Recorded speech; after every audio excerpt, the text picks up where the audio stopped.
como está falando aqui, né, em 1 Coríntios 10, 19 até 21, o ídolo em si é nada, porque ele é feito de qualquer material. Como esse vaso está aqui, ó, é nada, ele não tem poder para nada, ele não tem poder nenhum para me ajudar.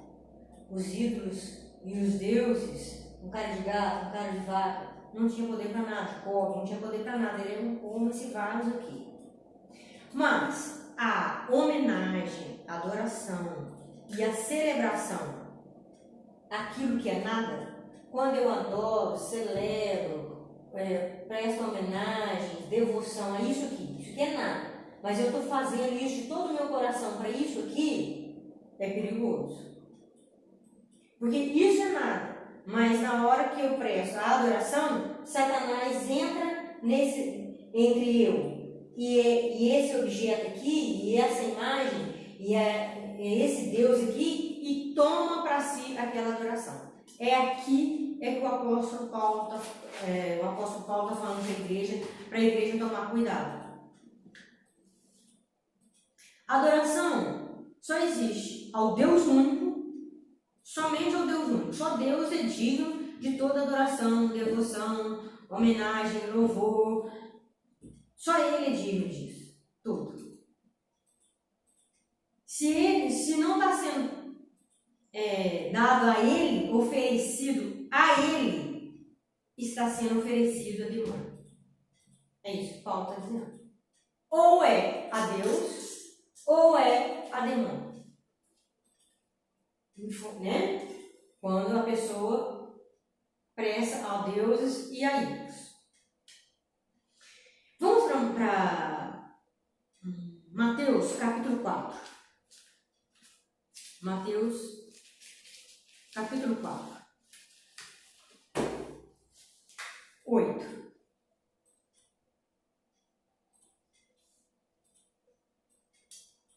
Em seguida, o diabo levou até um monte muito alto e lhe mostrou todos os reinos do mundo e a sua glória. Eu lhe darei tudo isso, declarou. Basta ajoelhar-se e adorar-me. Sai daqui, Satanás, disse Jesus, pois as Escrituras dizem: adore o Senhor, seu Deus, e sirva somente a Ele. Então o diabo foi embora e os anjos vieram e serviram a Jesus. No momento que Jesus está sendo aqui tentado como ser humano, como um homem, Jesus está sendo tentado nesse momento pelo diabo. O diabo usa do momento aqui de dificuldade de Jesus. Jesus estava em jejum, Jesus estava com fome, Jesus estava com sede, o capeta lá falando na mente de Jesus, Jesus estava passando por muita dificuldade, por muita prova, de tentação ali naquela hora sozinho no deserto. E o diabo entra ali nessa hora e fala para Jesus, fala para ele que é uma mentira, porque ele nunca se firma na verdade. Ele vira para Jesus e fala para Jesus: você está vendo tudo isso? Os reinos, a beleza do mundo é meu. Se você prostrar aqui, ajoelhar e me adorar, me dar reverência, adoração, louvor, eu te darei toda a glória, eu te darei toda a autoridade do mundo. Mentira, porque tudo que existe nos céus e na terra pertence a Deus, até o capeta pertence a Deus. Então, quando ele fala, ele já está falando uma mentira para Jesus. Mas olha o interessante que ele está dizendo. Ele usa do momento de dificuldade de Jesus para querer a sua adoração. Ele usa do momento de dificuldade de Jesus para oferecer alguma coisa para ele e dizer assim: agora você me adora. Agora então você se prostra diante de mim. Satanás faz isso com o ser humano. Ele aproveita do momento de fragilidade, de dificuldade que o ser humano está vivendo e oferece melhorias. E oferece coisas boas que ele não vai dar, porque ele não tem poder para dar nada. Até os sinais, como nós estamos aprendendo aqui, é sinal mentiroso. Lembra a serpente lá? Era a serpente, mas foi derrotada pelo poder de Deus. Não durou aquela serpente. Então as coisas que Satanás diz, dá, não dura, porque ele é mentiroso e ele não é dono de nada. Mas ele se diz ser. Então ele aproveita desse momento aqui de Jesus para querer para si adoração. O diabo sempre quer adoração para ele. Então, seja em qualquer parte do mundo, aonde estiver um ser humano adorando e reverenciando aquilo que não é Deus, o único, o diabo vai entrar para tomar aquela adoração para si. Ele quer, ele deseja ser Deus, ele deseja ser adorado, reverenciado, temido como Deus é. Então, qualquer brecha que o ser humano tiver, ele entra ali e toma aquela adoração para ele. Tanto que, como nós lemos lá, Ísis era uma mulher, uma deusa em forma de mulher. Ela não estava lá com cara de gato, com cara de cachorro, de pássaro, nada. Ela era uma mulher vista no Egito como piedosa, bondosa, protetora, e eles estavam adorando ela. Eles se prostravam diante de Ísis. Eles reverenciavam Ísis, aquela mulher. Eles pediam ajuda a Ísis. Ísis, proteja o Egito. Ísis, proteja meu filho. Protege meu emprego. Me dê saúde, Ísis. Ela era reverenciada como uma divindade, como uma deusa no Egito, uma mulher. Sendo reverenciada, adorada, cultuada dentro do Egito. E o que o Senhor está falando? O Senhor vai começar a fazer o quê? Confrontar os deuses do Egito. Porque aquilo não é Deus, aquilo é demônio.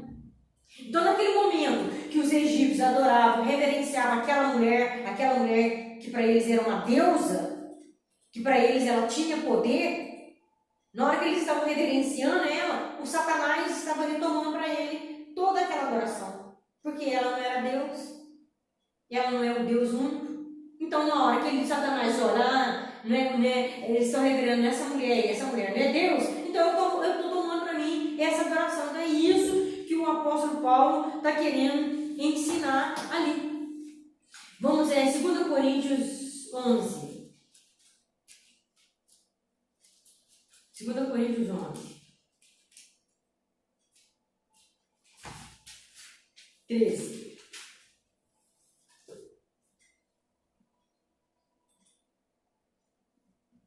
Esses indivíduos são falsos apóstolos, obreiros enganosos, disfarçados de apóstolos de Cristo. Mas não me surpreendo, até mesmo Satanás se disfarça de anjos de luz. Portanto, não é de admirar que os seus servos também finjam ser servos da justiça. Olha o que o apóstolo Paulo está dizendo aqui, que aqueles homens eram falsos apóstolos. Se dizia ser homens de Deus e não era. O apóstolo Paulo está dizendo assim, não estou achando isso aí um absurdo não, porque o próprio Satanás pode se transfigurar em anjo de luz. E entende agora por que Lutero pede para Deus e faz com Deus uma aliança falando com Deus, não me manda anjo.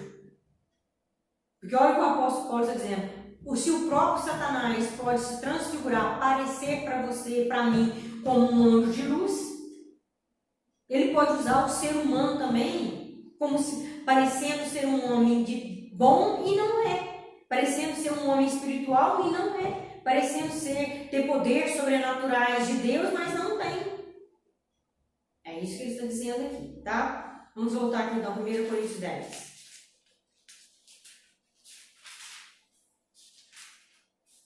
19 e o 20. O apóstolo Paulo aqui está dizendo para eles, então, assim, ó, o ídolo é nada, a adoração ao ídolo é perigoso, porque quem está recebendo essa adoração é o diabo. Se o centro não é Deus, o centro e o alvo da adoração não é o Deus Trino, quem recebe essa adoração é os demônios. Então, ele está dizendo aqui, ó, comida oferecida a esses ídolos não vai fazer mal para você.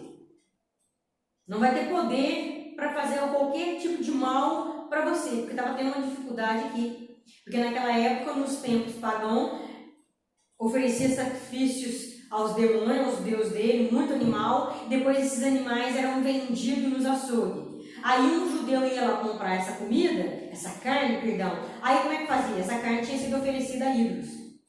E aí? Aí o Paulo está falando assim, ídolo não é nada. O ídolo não é nada. Você pode comer comida oferecida a ele, porque não é nada. A comida não vai fazer mal para você. Agora, a adoração, ela faz mal para você. Moisés, quando adentra com Arão no palácio de Faraó, tinha ídolo para tudo enquanto era lado. Imagina quantos ídolos aos deuses tinha dentro do palácio de Faraó. E ele entra ali, acredito, não é como esse vaso aqui, ó, não fazia nada para ele não era nada, é pedra, é tijolo, é barro, não ia fazer mal nenhum para eles. Então a comida, Paulo está falando aqui, que essa comida também não ia fazer mal para eles não. O que ia fazer era eles se envolverem naquelas adorações nos templos. Quando eles se envolviam com aqueles rituais, com aqueles sacrifícios aos deuses, que quem estava recebendo era demônio, aí era perigoso para o povo de Deus. Se dentro de um templo, seja qual for, o alvo da adoração, o centro do reverenciar, das palmas, do louvor, da gratidão, das petições, não for Deus, é demônio. Se não for Deus, Trino, Pai, Filho e Espírito Santo ali, é demônio que está recebendo tudo aquilo. Seja as petições, seja a adoração, seja o louvor, o diabo vai tomar para si se o alvo não é Deus. Deixa eu explicar uma coisa para vocês aqui. Olha o que fala o versículo 21. Vocês não podem beber do cálice do Senhor e também do cálice de demônios. Não podem participar da mesa do Senhor e também da mesa de demônios. O que isso significa? No Antigo Testamento, no livro de Deuteronômio, capítulo 12, 17 em diante ali, vocês vão achar isso aqui. No Antigo Testamento, o povo judeu oferecia sacrifícios a Deus, que eram animais. Tinha vários tipos de sacrifício. E muitas das vezes, eles, como família, eles confessavam o pecado, eles se arrependiam, eles ofereciam o animal, carneiro, bode não, carneiro, boi, vaca, tá. Eles sacrificavam os animais a Deus, touro, né? Eles sacrificavam, eles arrependiam, eles confessavam, arrependiam, ofertavam o sacrifício lá na presença do Senhor, recebiam o perdão de Deus, recebiam o favor de Deus, a graça, se alegravam. E em família eles celebravam o perdão de Deus, o favor de Deus, o amor de Deus. Eles celebravam aquilo. Como que eles celebravam? Comendo, participando de parte daquele sacrifício que foi oferecido a Deus. Eles acreditavam que participar daquela carne, vamos colocar assim, daquele churrasco, para vocês entenderem.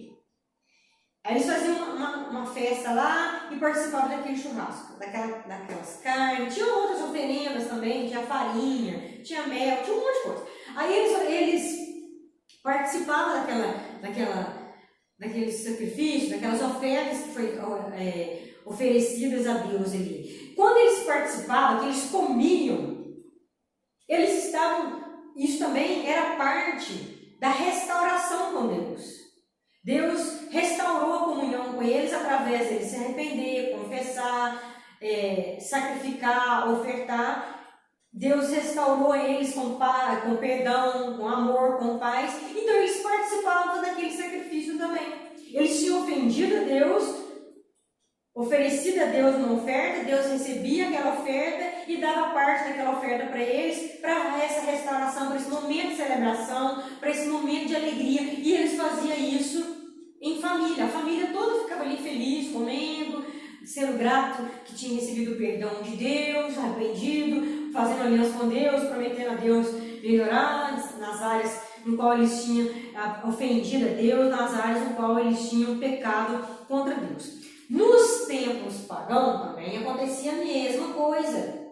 Eles ofereciam animais em sacrifício aos deuses, pedindo ajuda na plantação, um monte de coisa lá. Tá? Eles também ofereciam animais lá. E no Novo Testamento? E a nós, igreja? Como é que a gente faz? Vamos para João capítulo 6. João 6, 53.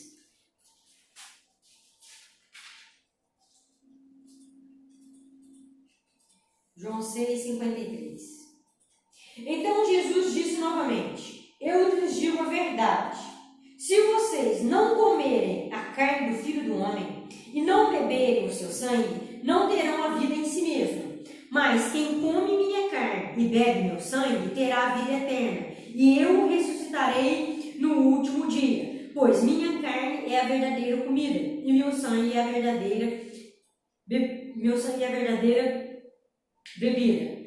Quem come minha carne e bebe meu sangue permanece em mim e eu nele. Eu vivo por causa do Pai, que vive e me enviou. Da mesma forma, quem se alimenta de mim viverá por minha causa. Olha o que Jesus está falando. Jesus está falando assim: o meu sacrifício, a minha carne e o meu sangue, meu corpo, minha vida, eu vou entregar no Calvário em favor de vocês. Aquele que comer e beber tem vida comigo, tem paz comigo, foi restituído a comunhão com Deus. Vocês ofenderam a Deus, eu vou me sacrificar em favor de vocês, e se vocês creem nisso, comer e beber desse sacrifício, vocês têm comunhão com Deus novamente. Como que isso acontece? No dia da ceia. Quando a igreja celebra a ceia, ela está comendo e bebendo. Ah, mas então a igreja evangélica come do corpo e bebe do sangue de Jesus? Não.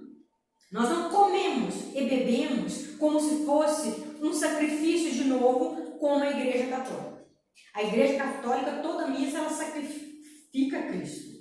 É na hora da Eucaristia. A hóstia para eles é o corpo verdadeiro de sangue de Cristo que foi sacrificado. Para nós não. Para a igreja protestante, cristã protestante, o que acontece? O pão e o cálice simboliza o sacrifício de Cristo na cruz. Ele não vira a carne, ele não vira o sangue. Porque dentro da igreja evangélica protestante, nos cultos, nós não estamos sacrificando Cristo novamente. A Bíblia fala que Cristo sacrificou uma vez por todas. Ele disse: está consumado na cruz, está pronto, não precisa ser feito de novo. O sacrifício, ele derramou o sangue, ele deu a carne uma vez só. Por isso que ele fala na ceia: fazer em memória.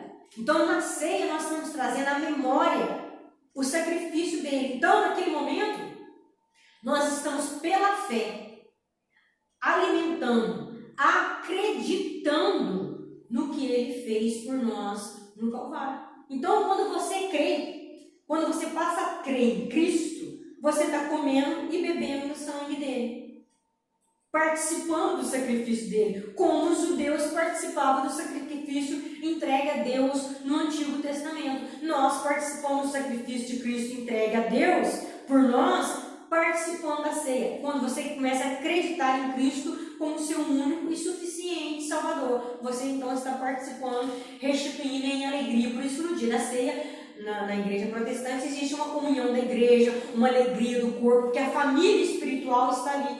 Nós, como família espiritual, nós estamos ali celebrando o que Cristo fez por nós, restituindo a nossa comunhão com o Senhor, lembrando, trazendo à memória tudo aquilo que o Senhor Jesus fez por nós ali no Calvário, né? Recebendo perdão, sendo grata a Deus.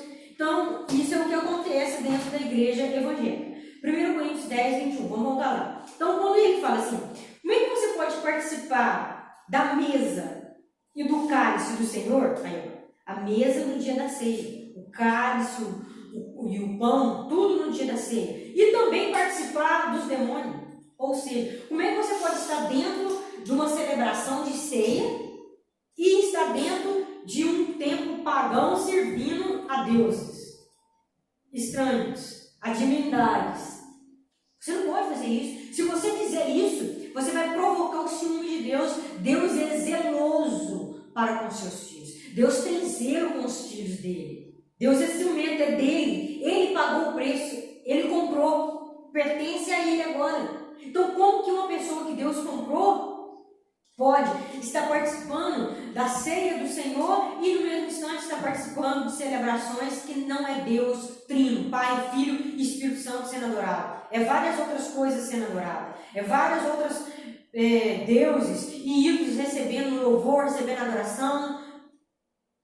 Como? Não tem como. Só existe duas mesas, só existe dois cálices, ou é a mesa de Deus ou é dos demônios. Ou é o cálice de Deus, ou é o cálice dos demônios, não tem como, não tem outro. Ou é um, ou é outro. Ou é a adoração e a reverência ao Deus Trino, ou então é a demônio. Isso é o que as Escrituras estão nos ensinando aqui.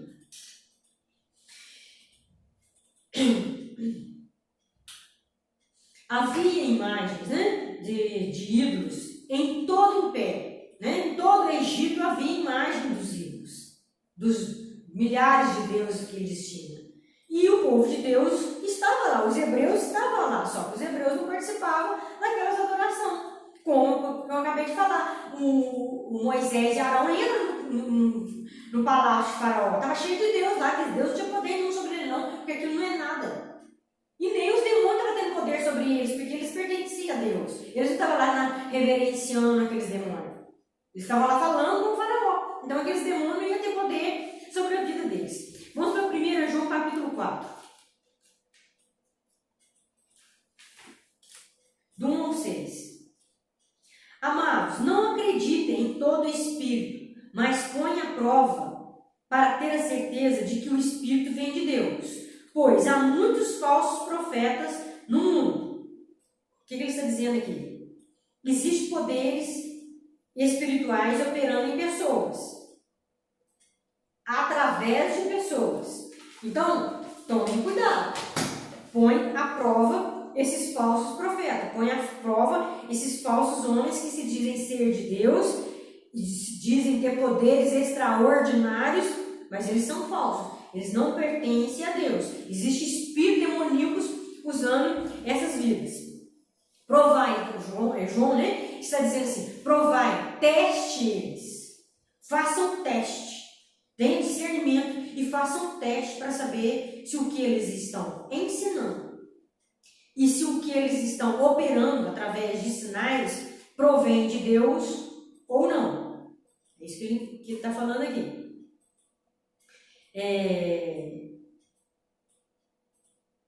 Os ensinamentos que vêm de Deus, os ensinamentos que vêm de Deus, direcionados pelo Espírito Santo, ensinam o quê?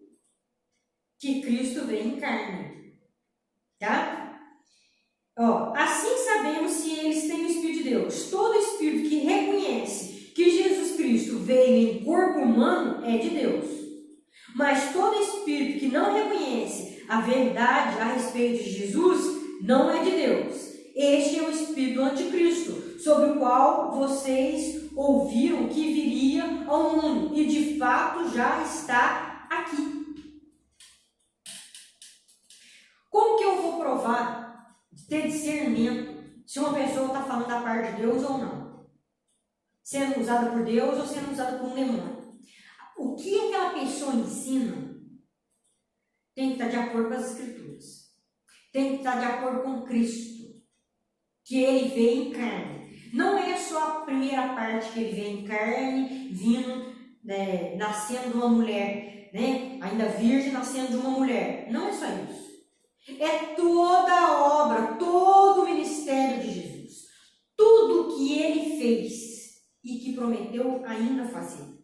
Vim nos buscar. Então, uma pessoa que ensina todo o ministério de Cristo, não nega nada, essa pessoa vem de Deus. Então, você tem que estar atento.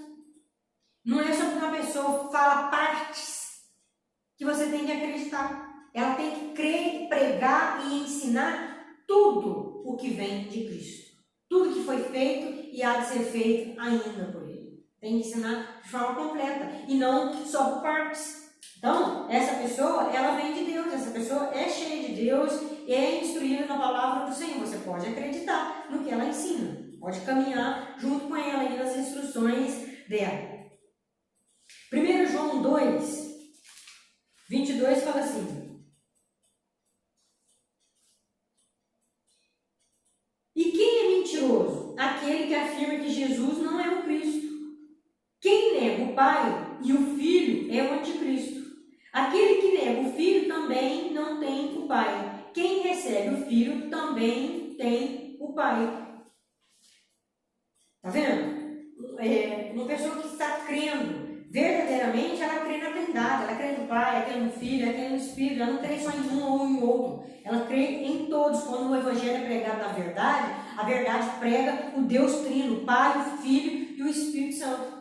Um Deus que se divide em 3 pessoas aqui, cada um trabalhando, vamos colocar assim, no seu ponto, na sua área, exercendo a sua parte. Isso é o ministério, tá? Vamos voltar lá, né, em João 4.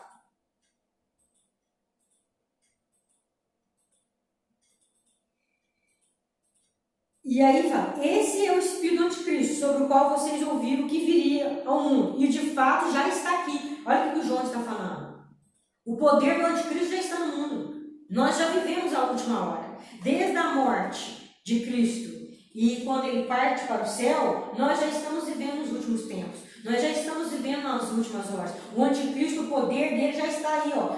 Os demônios já estão aí, ó, agindo e preparando o poder dele para ele poder vir e fazer cair fogo dos céus.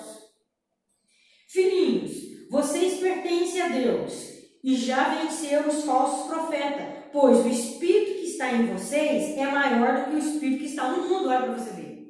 A igreja pertence a Deus. O povo de Deus tem o Espírito Santo, que não deixa ele ser enganado pela falsidade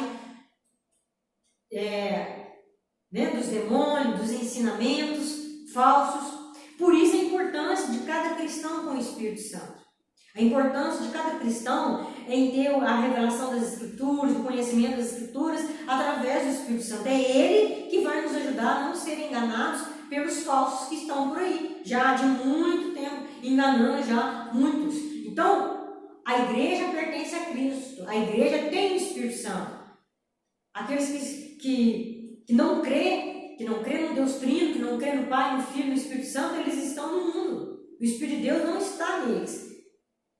Basta eles crer, basta eles buscar, que eles recebem o Espírito Santo de Deus. O Espírito de Deus vai fazer morada neles e eles vão fazer parte do povo de Deus também. É o que o apóstolo está ensinando aqui, né? Eles pertencem a este mundo, portanto falam do ponto de vista do mundo. E o mundo os ouve. Ou seja, os falsos profetas, os mentirosos, usados por Satanás, para falar mentira, para enganar muita gente, para fazer sinais, eles procedem do mundo, eles não pertencem a Deus, eles pertencem ao reino das trevas. Eles pertencem ao reino de Satanás. E eles falam conforme Satanás ensina. Eles enganam conforme os pensamentos enganosos e distorcidos das Escrituras. Tá? Então, o 6 aqui fala, nós, porém, pertencemos a Deus. Quem conhece a Deus nos ouve, mas quem não conhece a Deus não nos ouve. Desse modo, sabemos se alguém tem o Espírito da verdade ou o Espírito do erro. O apóstolo Paulo está dizendo assim, quem pertence a Deus, ouve o que os apóstolos ensinam. Quem não ouve, não crê no que os apóstolos ensinam, eles não têm o Espírito de Deus. O apóstolo Paulo está falando, agora eu sei se uma pessoa tem o Espírito Santo ou se uma pessoa tem o Espírito do erro. Se elas prestam atenção no que os apóstolos ensinou, elas têm o Espírito Santo de Deus. Se elas não prestam atenção no que os apóstolos ensinou, elas têm o Espírito do erro.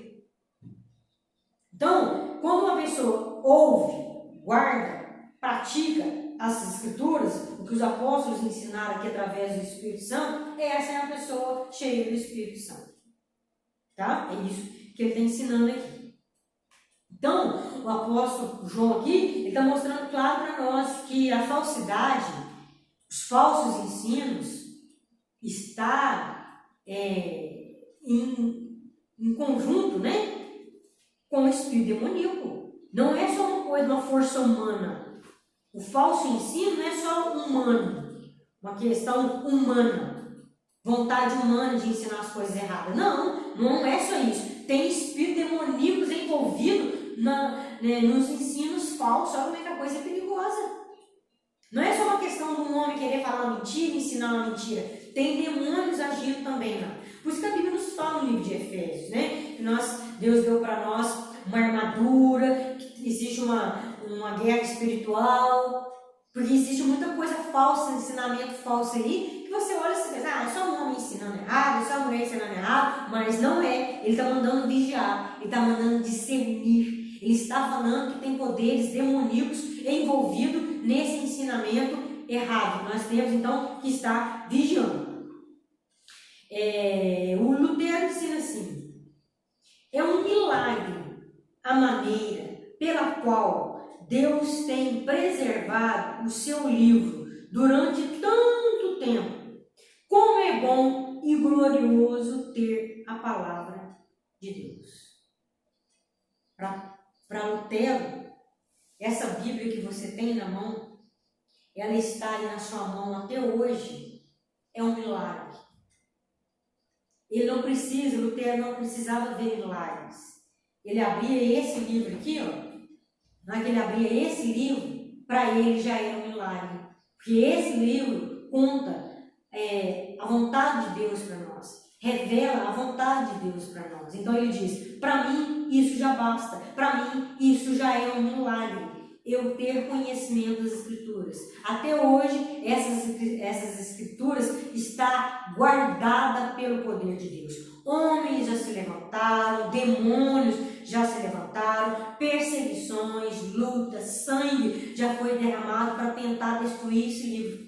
Mas até hoje, esse livro permanece de pé. Até hoje, esse livro permanece nas nossas mãos, porque o Senhor tem guardado. Então, Lutero está dizendo: isso para mim já é um milagre. Amém? Então, aqui hoje nós vamos parar por aqui. Nós aprendemos que Deus está revelando para o Egito que Ele é o único Deus. O poder supremo pertence a Ele. O poder dele estava acima do poder de Faraó. O poder dele estava acima do poder dos deuses do Egito. O poder dele estava acima dos feiticeiros de Faraó. Então ele estava demonstrando para Faraó, para aqueles feiticeiros que estavam ali e para todo o Egito, só existe um único Deus. E é interessante que quando o povo de Deus vai sair do Egito, muitos outros escravos saem, escravos que não eram hebreu, escravo que viu o poder do Deus de Israel. Né? Até mesmo alguns egípcios que viu o poder do Deus de Israel vai acompanhar o povo de Deus na travessia do Mar Vermelho, porque Deus se revelou a eles. Então, Deus está sempre pronto a se revelar àqueles que estão enganados, que desde pequeno foram ensinados com a mentira. O homem mentiu, a mulher mentiu para eles, e eles acreditam que dobrar o joelho diante de algo, de uma imagem, de um Deus com cabeça de vaca, com cabeça de gato, ou em formato de uma linda mulher com a deusa Ísis, é uma adoração a Deus. Aquilo não é divindade. A única adoração é a do Deus Trino, Pai, Filho e Espírito Santo, um Deus invisível, que nós não vemos pelos olhos, não conseguimos tocar, mas nós cremos. Nós não precisamos tocar numa imagem de Deus, nós não precisamos tocar numa imagem de Jesus, nós não precisamos tocar numa imagem do Espírito Santo, nós cremos pela fé. Então Deus está sempre pronto a renovar a nossa fé, a renovar a fé daqueles que foram enganados até hoje, se prostrando diante de um monte de coisa, a tempos pagãos, a tempos de divindades. Como ele estava pronto aqui no Egito, ele continua pronto até hoje, com as mãos estendidas a salvar essas pessoas. Então, nós possamos crer, orar e interceder por muitas pessoas que ainda continuam no caminho do engano, porque foram enganadas a vida toda. Mas Deus tem desejo de alcançar esses corações em nome de Jesus. Vamos orar. Pai querido, nós te louvamos, te agradecemos por essas instruções no dia de hoje, como o Senhor estava ali mostrando para todo o Egito que o Senhor é o único Deus digno de toda adoração, de toda honra e de toda glória. O Senhor estava mostrando para os escravos do Egito, de várias nações que estavam ali, que o Senhor era o único Deus, ó Pai. Assim também nós clamamos nesta hora, nós intercedemos, ó Pai. Se existem pessoas nessa vida, nessa cidade, existem pessoas nessa nação e fora dela, Deus querido, que ainda estão sendo enganados, servindo a deuses estranhos, servindo a ídolos de prata, de barro, Pai querido, que estão completamente enganados, ó Senhor. Que o Senhor venha ter misericórdia dessas vidas, que essas vidas conheçam a verdade, Senhor, que essas vidas sejam impactadas pela verdade, que o Teu Espírito Santo possa se revelar a eles, ó Deus amado, no coração, no íntimo do coração deles, ó Pai, e os olhos deles possam enxergar a verdade, e eles possam ter essa comunhão com o Senhor como um único Deus, eles possam participar ali como nós aprendemos aqui da ceia do Senhor, ó Pai querido, em nome de Jesus, recebendo do corpo, recebendo do sangue, recebendo e celebrando tudo aquilo que o Senhor fez, que Cristo fez em favor da vida deles, ó Pai. Nós intercedemos agora, Pai amado, buscamos, ó Deus amado, em nome de Jesus, a libertação desses que têm sido enganados, como o Egito estava enganado, muitos hoje também estão enganados. Que a misericórdia do Senhor alcance cada um deles nesta noite, ó Pai. É o que nós te pedimos e já te agradecemos no nome de Jesus.